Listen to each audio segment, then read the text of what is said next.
On Thursday, June 13th, the Karen Read trial continued with day 24 of testimony. Still in the prosecution's case in chief, the jury heard on this day from 5 more witnesses, and none of them yet were the medical examiner. Rather, the theme of the day seemed to be forensics, both digital and biomedical. First, Lieutenant Tully wrapped up his testimony from day 23. And with him, today we got some digital forensics indicating Karen Read's whereabouts around January 29th, 2022. Then it was actually a pretty fast flurry of witnesses, mostly experts talking about DNA testing that was done on several different materials like Karen's SUV. So, did the forensics move the needle for the prosecution, or was it a big nothing burger? Watch until the end, and I want to know what you think. Let's get into it. Okay, so let's jump right into Detective Lieutenant Brian Tully's testimony. As a reminder, he started his direct examination on day 23. And so on day 24, we actually had the bulk of his testimony to go through. As I said before, he was the evidence officer in this case, so that was the main focus of his testimony. And now one of the things that he actually did say at the beginning of day 24 was the fact that he did not seek a search warrant in this case, and specifically a search warrant to search the inside of 34 Fairview Road. As we've heard from other officers, this was because he believed that they didn't have any probable cause to be able to get the search warrant to go inside the house. However, Alan Jackson later pointed out on cross-examination that it's not even necessary to get a search warrant if you get consent from the homeowner to search the house. And in this case, it does seem that no one bothered to ask the Alberts if they could go inside and search it. And Lieutenant Tully basically said that that's because they really didn't even see a need based on the evidence that they did have. Obviously, based on what we do know at this point, it does kind of feel like that's a little bit of a chicken and the egg kind of a conclusion. But keep in mind, it is reasonable to expect law enforcement to make their decisions based on the evidence that is actually available to them at the time. I will say, it is actually unreasonable to hold them to some sort of a standard for their decisions that would be based on what we know while essentially Monday morning quarterbacking. However, on cross-examination, Jackson then went through a list of details that started to highlight some questions that could have actually provided that probable cause. And then Jackson also pointed out information that the police maybe didn't have, but which could have been apparent if the police had just, I don't know, maybe scratched the surface a little bit more in their investigation. In other words, if they had chosen to investigate some of the people they basically waved off from the beginning of the investigation, like the people inside 34 Fairview Road on the night in question. And so this once again points back to Trooper Michael Proctor, the lead investigator, and all of the things that the jury heard actually very recently about his seeming failure to investigate quite a few things in this case, arguably due to his bias against and maybe even hatred for Karen Read. And although I did just say that the police can't really be held to a standard over information that they didn't have, the obvious exception to this is when they don't do what they're supposed to do to get that information. Anyway, then there were 2 main subjects of importance coming from Lieutenant Tully's testimony. The first was video surveillance footage showing what appears to be Karen Read's SUV. And the second was digital forensic data that was gathered, which appeared to show Karen's movements from the pinging of her cell phone off of the cell phone towers in the area at various times. Now, for the video surveillance footage, Adam Lally showed the jury footage from 2 cameras. The first was from the Canton Public Library. We have seen this before through the testimony of Louis Jutras like 50 years ago. It's been 84 years. But anyway, specifically, Lally introduced footage between midnight and 1 a.m. on January 29th, 2022, and then on the same day between 5 and 6 a.m. Then Lally also introduced similar footage from those 2 same time periods, but from a surveillance camera that was located at the Temple Beth Abraham, which is also located in Canton. This video surveillance footage didn't really make that much sense. And this is partially because it was hard to figure out at first where Lally was really going with this testimony and what exactly he was trying to prove, what he was trying to show. And on top of that, the footage was pretty grainy. It showed a black or a dark SUV driving by, but there was nothing other than that to really tell us that this actually was Karen's SUV. We couldn't see any real details of the car to include the taillights, and we definitely couldn't see her license plate to be able to identify the vehicle. The only thing that really told me that this was likely her car was related to the fact that some of the footage came from 5 and 6 a.m., since there arguably weren't many cars out on the road at all given the hour and the weather conditions. But regardless, if I were putting this case on, I think that I would much rather have started with something like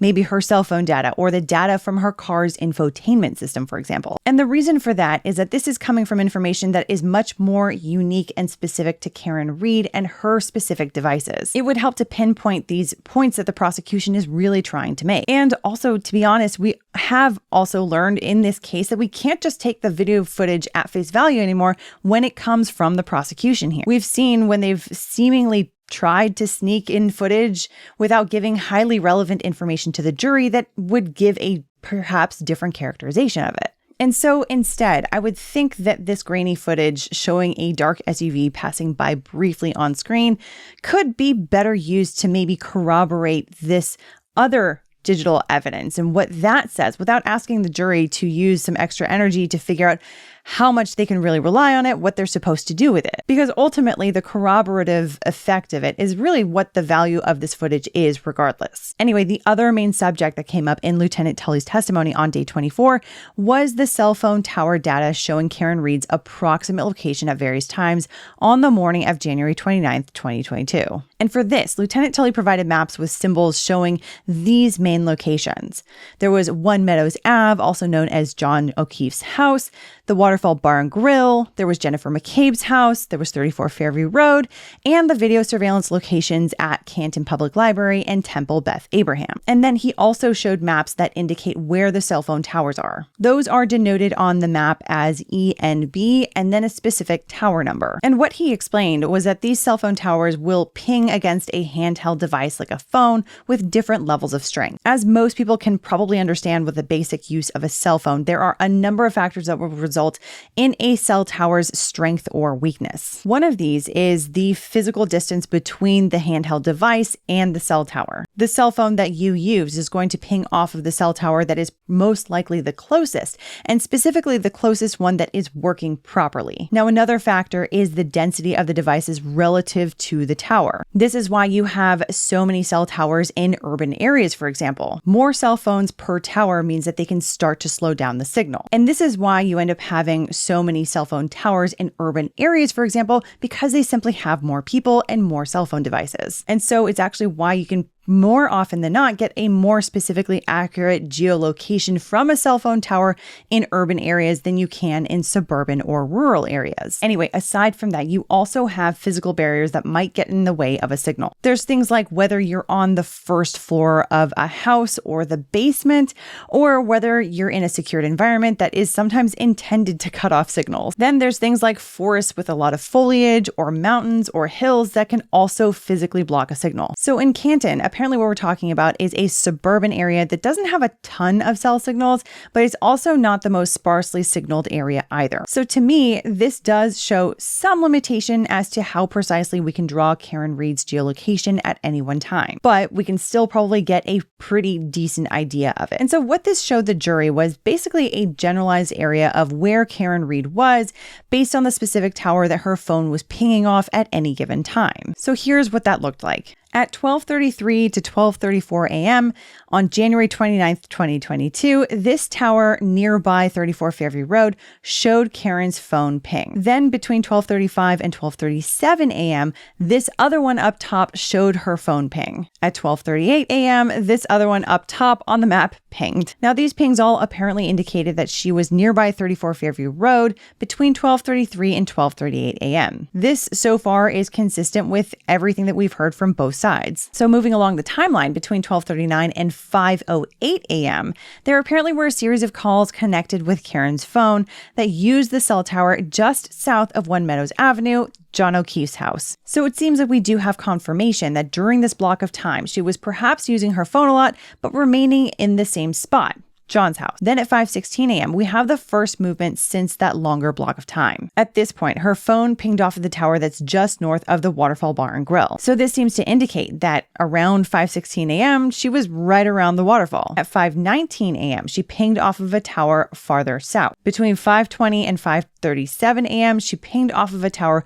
way up north, actually closest to the McCabe house. This suggests that she was at or around the McCabe house around this particular time. After this, at 6 a.m., she pinged again at the tower just north of Waterfall. So this is consistent with the testimony from Jen McCabe and Carrie Roberts about the route that they said that they took when looking for John with Karen with them. Then between 6:03 and 6:57 a.m., Karen's phone again pinged back and forth between the two towers that are closest at 34 Fairview Road. Now, I'll be honest about something. When it became clear that this testimony was going to go into this kind of forensic data, I was thinking that the prosecution was going to go into presenting evidence of Karen's phone pinging off of one of the towers closest to 34 Fairview Road sometime between the 12:30 a.m. area and 6 a.m. In other words, I thought it had been suggested by the prosecution at some point that Karen had gone back to 34 Fairview Road or something to sort of revisit the crime scene or something along those lines. Or at the very least, something that would indicate that her movements were somehow suspicious. But everything presented here just seemed so underwhelming because it just corroborated what we basically already knew. And if you're looking at it from the prosecution's standpoint, there is value in that to corroborate the testimony that we've heard on this point. But anyway, now we get into the testimony that actually felt oddly fast for the prosecution. Part of this is because the defense elected not to cross-examine any of the remaining witnesses of the day. Now, when people ask about why they might not cross-examine these witnesses, it can be for a number of reasons. But at the end of the day, all of those reasons basically point to the defense deciding that they are satisfied with the testimony and they don't need to poke or prod it on cross-examination. Anyway, the next witness was Sergeant Brian Gallerani from the Needham Police Department. And he was on the stand for literally not even 5 minutes. The only purpose in him testifying was to say that he took cheek swabs of both Trooper Yuri Buchanek and Trooper Michael Proctor. And now he did not do any sort of a DNA analysis of these cheek swabs. That is for the witnesses who actually followed this particular witness. And speaking of which, the next witness was Nicholas Bradford. He is a DNA analyst from BODE Technology, and he apparently did a DNA analysis of the apparent hair that was found on the bumper of Karen's SUV, along with the outside of the taillight of the same SUV. When it came to the taillight swab, the results came back as consistent with DNA from John O'Keefe, apparently. And when compared to the cheek swabs from Troopers Buchanek and Proctor, the results came back as very strong and strong, respectively, support for the DNA not being present. So all of that means that based on the results that actually came back, it looks like there likely was DNA from John O'Keefe, and there likely was not any DNA present from Troopers Buchanek and Proctor. Now, when it came to the hair, Mr. Bradford said that this was a little bit more tricky to analyze. And here he distinguished between two different types of DNA tests. There's autosomal DNA, which is DNA from the nucleus of a cell, and mitochondrial DNA, which comes, of course, from the mitochondria of the cell. The powerhouse of the cell. Anyway, long story short, Mr. Bradford said that he only did the autosomal DNA analysis. There was a mitochondrial DNA analysis done, but that was by another analyst named Tess, who also works at BODE Technology. And when Mr. Bradford did the autosomal analysis, he said that the DNA in the sample was actually below the limit of detection. This means that there could very well be DNA in that sample, but there wasn't enough that they could draw out of it to be able to reliably make conclusions. So his analysis resulted in an inconclusive result as to the hair. So next, the prosecution brought up the other analyst from BODE Technology, Tess. And as far as the experts are concerned, she probably was one of the best ones for the prosecution yet, especially in terms of her ability to explain very technical information in a way that a layperson can understand. And basically, her testimony boiled down to this. She ran the mitochondrial DNA analysis on the hair, and her conclusion was that the hair was consistent with it being John O'Keefe's hair. Now, the last witness of the day was another DNA analyst, this time from the Massachusetts State Police Crime Lab. This was Andre Porto, a forensic scientist with a background in microbiology and biomedical forensics. And he apparently analyzed a bunch of swabs of a bunch of different things. These were the hair that was found on Karen Reed's SUV, glass that was found on the ground nearby John O'Keefe at 34 Fairview Road, glass that was found on the bumper of Karen's SUV, blood stains from his jeans, other samples taken from his shirt, and also samples taken from his sweatshirt. Now, all of the samples that were taken from John's clothes were in fact positive results for John's DNA. Surprise, surprise. But other than that, many of these also came back with the results from unknown males. These were often from 2 other males, but sometimes as much as 4 other males. And the only other samples that they had to compare all of these different swabs to was Troopers Buchanan and Proctor. They had not requested any sort of DNA swabs from anyone else related to this case. So if there was someone else who was touching John's clothes that night, either at the bar or before or afterwards, it was someone who they didn't take a cheek swab from. Then there was the glass that was found on the ground around John at 34 Fairview Road. This also came back with a positive result of John's DNA. However, the glass on the bumper of Karen's SUV did not come back with any kind of results. In fact, the results were inconclusive. There could have been DNA on it, maybe, maybe not. They simply couldn't tell.